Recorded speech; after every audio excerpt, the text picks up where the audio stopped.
A warm welcome to Melbourne Airport Terminal 2, the home of international departures and arrivals, where today we'll be beginning a journey around the world. Make sure you stay tuned, like and subscribe for more flight reviews coming your way. Directly behind the entry doors, you're greeted with an array of check-in desks. This layout has been present at Melbourne Airport for as long as I can remember, but parts have been updated. Today I'll be flying on TR19 to Singapore with Scoot. An estimated departure time is 1:35 PM, check-in and bag drop are from Area D on the floor. After some time relaxing, I'm in line. Scoot does offer a web check-in option, although this didn't work for me. Is it just me though, or do the check-in and bag drop counters rarely open when they say they're meant to? This is just something I've noticed during my travels. Scoot also splits its check-in area into 3 subdivisions. Qantas recently launched Melbourne to Dallas, and their corner of T2 is filled with banners celebrating the launch. Here's an example of the newly refurbished check-in desks and also bag drop for T2. I must admit, I do really like this design, but like most people that travel through Melbourne, the scarily low ceilings often are critiqued, and T2 will be undergoing a major facelift all around. Feel free to pause to get an inside look into just what the future looks like for this multi-year project. As part of the already existing refurbishments, new restaurants have also emerged and the walkways have also changed to a certain extent. Hopefully, more will be done to accommodate the future growth. Here are just some of the many restaurants and cafes that have been included in the airport's refurbishment plans. Now, a little game for you all. What is wrong with this signpost featured inside Melbourne Airport? Comment down below. Passing security was a breeze and was actually done in under 3 minutes. The same can be said for border control. Behind border control and security is your duty free. While I never shop here, I do always look through the Australian travel area, especially for the plushes, thinking of my partner in Canada and all the amazing animals that we're lucky to have in this country. Duty Free features all your iconic brands that will be of interest to some people, just not so much me. I must admit though, the ceilings do look pretty cool here.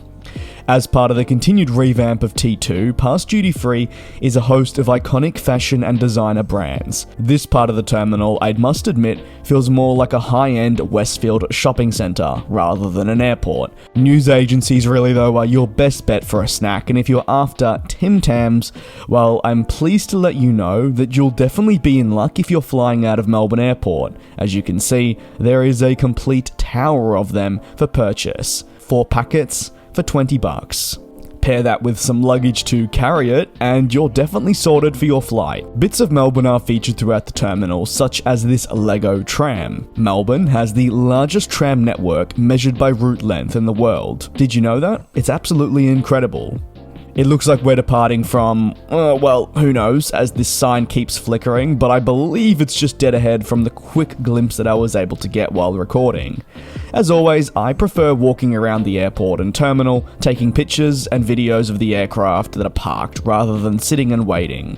Can you spot anything significant in the background? What an incredible view we're about to have. And if you guessed a Vietnam Airlines Airbus A350 and Emirates A380, well, then you're in luck. As we approach these 2 wonderful aircraft, take a look at how awesome these planes are right up close at the window. I don't know about you, but I could definitely stare at them for hours. T2 does have a lot of seating in certain parts of the airport, but if you're a bit tech savvy, you'll need to know that there are no USB connections in the seats. I would therefore recommend a power bank. Moving on an escalator to the other part of the T2 departures, it features some pandas. These were nice and were present to celebrate the return of Asian carriers, who had been long absent throughout the pandemic. A lovely touch. Big windows mean you can take your time as well, looking outside to see all the aircraft, especially if you are an enthusiast like myself, and try and spot all the international airlines and domestic ones too. Take a look in the distance there and you'll see a Qantas A330, Jetstar A321neo LR, and Etihad 787. Here's a Jetstar 787. Meanwhile, next on our spotting list, you could say, we have the China Southern 787, with the different livery to what is featured on their other aircraft. I must admit, this livery is far better than their standard one, and I do truly like this, and think it brings additional life to the 787. Positioned behind are the two iconic Melbourne control towers, with only one, that being the right one, in active use. Any engine enthusiasts out there? Well, you'll enjoy this small clip. Yes, that is the Vietnam Airlines we saw parked earlier. It's now pushed back and is headed towards the runway for departure. A fond farewell and safe travels to this Airbus A350. United Airlines is a carrier that has a heavy presence in Melbourne, and this summer their presence will get only bigger as they replace a 787 on the San Francisco service with their much larger Boeing 777-300ER. Prior to my flight, I stopped at 2 John's for lunch. As Scoot does offer a meal service for an additional fee, I thought I'd pick something up here to tide me over for the next 9 or so hours. No beer for me though, let's see their food menu. If I undid the clip first, then would be able to take a look at what they offer. Food can be ordered either at the bar or via the QR code, and I must admit, if there's one thing that I've enjoyed coming out of the pandemic, it's being able to order at your table. I picked up a Coca-Cola and a chicken parmigiana with chips and a salad, and honestly, it was very nice. Back to aircraft viewing though, we have a Cathay Pacific A350-1000 readying for departure to Hong Kong. Boarding is broken up into regular economy and Scoot Plus/priority. This is an option you can pay an additional couple of dollars for, and I found it worth it because I wanted to review the plane and board as early as possible. Did you know that Scoot is Singapore Airlines' low-cost brand? And it just so happens the mainline airline is positioned right next to our aircraft, that being a 777, also headed off to Singapore. The mainline airline has multiple flights per day, and on one of those, the A380 features. Here is a dose of boarding not boarding. We stood here for about 20 minutes. Something tells me Paul wouldn't be happy. Oh, and surprise, after 80 plus flights, I will be officially flying on my first special livery. You can imagine I was like a little kid and delighted. It must be said that this is the Pokemon jet, and while I'm not into this, I can't wait to document the experience and hopefully get a unique flight that maybe I wouldn't have had on another day. Scoot has always been known for its fun, full-body liveries, and this one certainly isn't short of fun. You're able to see decals absolutely everywhere as you approach the aircraft, and there is even Pikachu. Scoot has also done the inside of the aircraft up to match the Pokemon theme.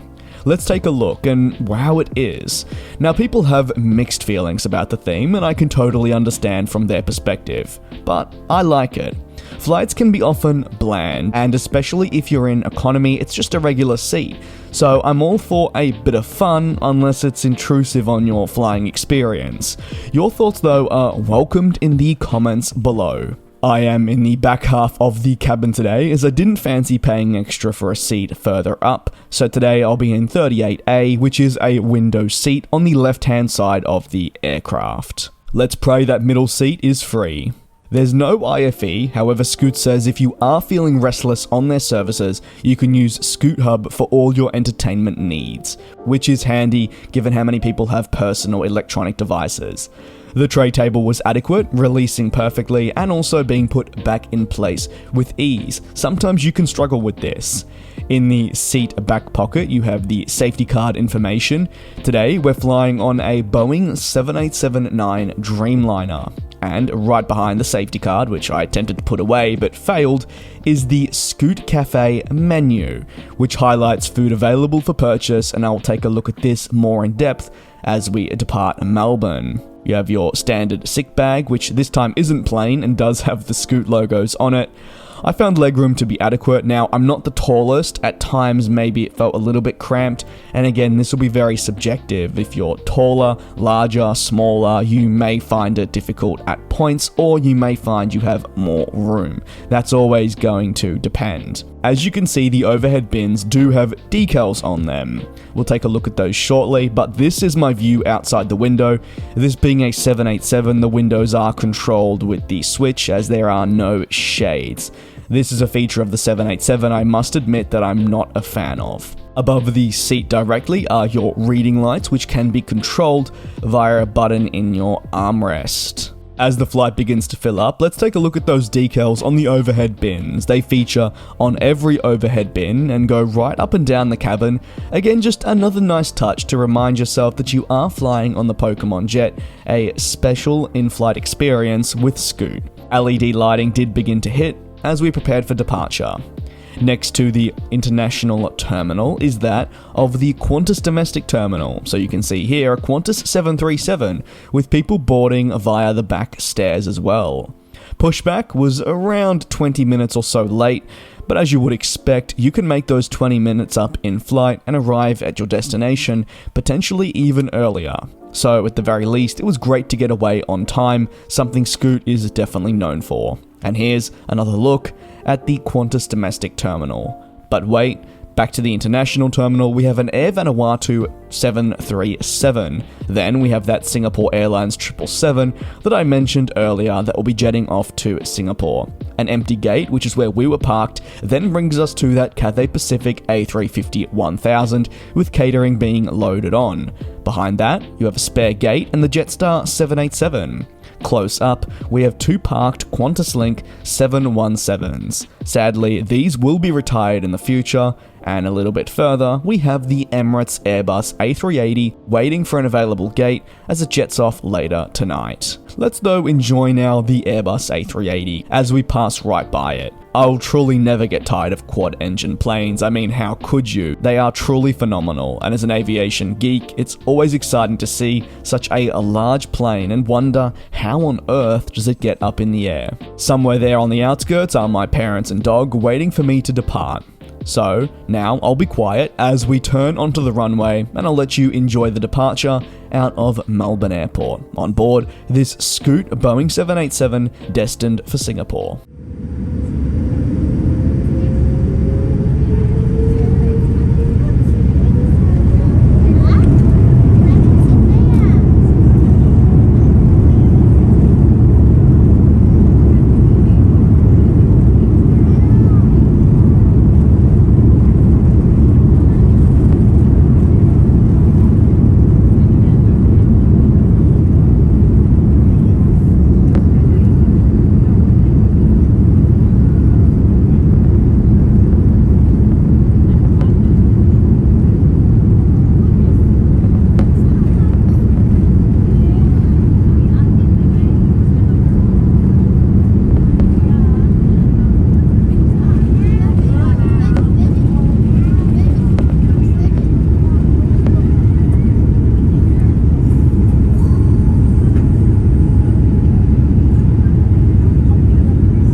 Oh, and I hope you enjoyed the bonus video of me departing thanks to my parents. How cool is that? It's nice seeing another angle that isn't from inside the aircraft. Finally though, as we're saying goodbye to Melbourne, it's time to get ready to cloud surf. Yes, a very enjoyable part of flight, unless there are storms around during departure. If so, it can be a little bit bumpy. That's always going to depend on your flight.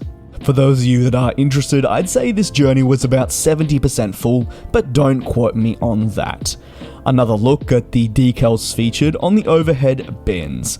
And now for you, a perfect example of the window locking system featured on the Boeing 787, which I have to say can be controlled by crew or adjusted as you please, unless it is locked. This tints the window all the way down to it being pitch black or having tones of blue, which can block out the sunlight, but if you want to take a picture outside and you're faced with that blue, well, good luck. That's going to be very difficult. The wing flex of the Boeing 787 is also something I don't think I can get tired of. Something else that is just also hard to ignore alongside the wing flex is just how bare Australia truly is. Now, we don't have the biggest population, especially for the land mass, but the reality that so much of our land can't have people living on it is only really genuinely evident while flying, in my opinion at least. Now, onto Scoot's menu. They call it Scoot Cafe, and the first page features rice and chicken dishes starting at $12, and the option to make it a meal with, say, a drink is also there. There are on the next page light meals, which feature a croissant, your regular routine wraps and sandwiches. These start at $9 and $10 a pop, and again you can make it a meal with a drink. There are instant noodles too, starting at $6, a bit more of a cheaper option. Moving along, we have snacks, and I can confirm Scoot does have Pringles. In my opinion, if you're an airline and don't have the option of Pringles, you're definitely doing something wrong.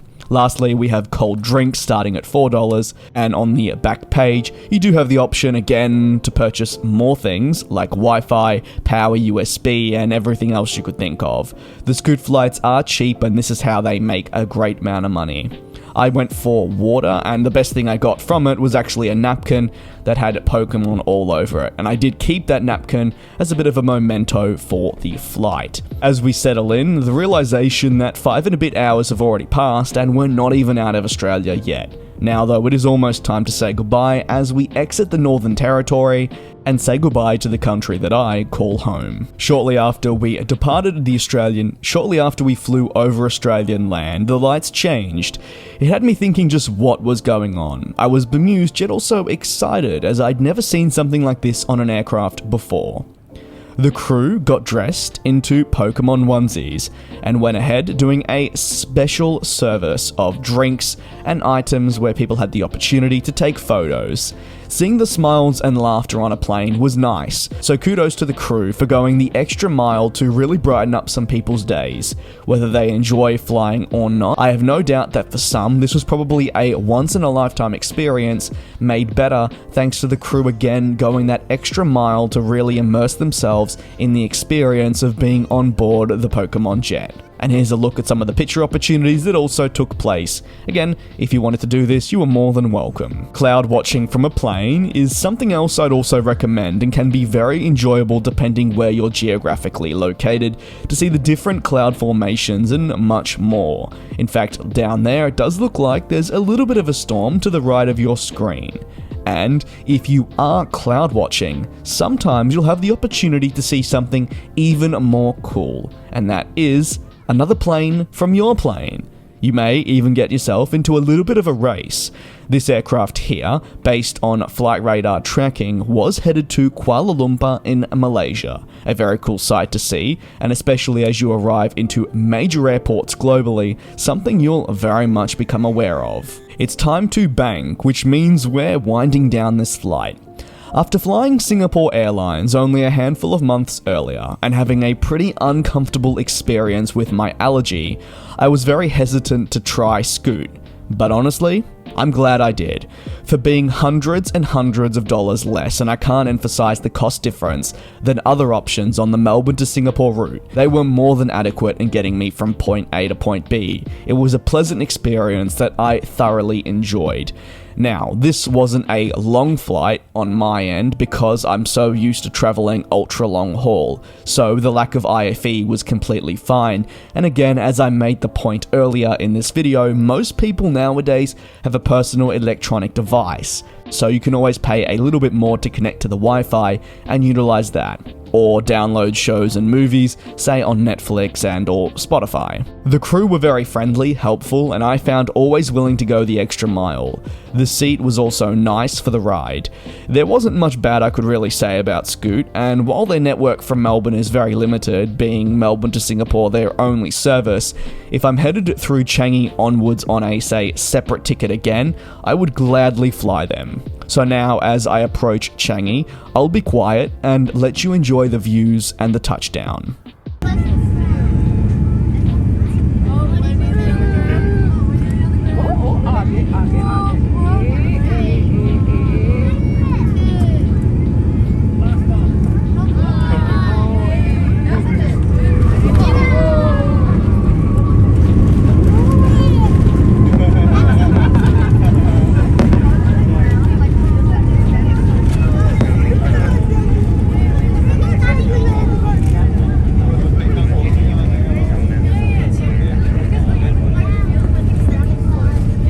A very warm welcome to Singapore Changi, where we've just concluded our journey from Melbourne, Australia on board this Scoot 787 Dreamliner.